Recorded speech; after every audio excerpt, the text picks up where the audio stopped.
इधर सुन ना, सुन सुन सुन सुन। मत कर मत कर मत कर मत कर। मैं टच नहीं करूँगी यार। कैसा है, आप क्या कहना चाहेंगे इस पार्क के बारे में? पार्क तो मुझे अच्छा है। अच्छा पार्क है। और बताइए इस पार्क के में क्या खासियत इस पार्क के बारे में? अपने दोस्त से तो मिलवाइए। आपका दोस्त यहाँ खड़ा हुआ है, क्या कर रहा है आपका दोस्त?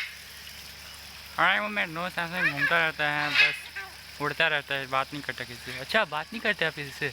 कमाल है। अच्छा ऐसा ऐसा है, ओके। तो आपको उड़ने का मन नहीं हो रहा? अरे आपको उड़ने का मन नहीं हो रहा अभी?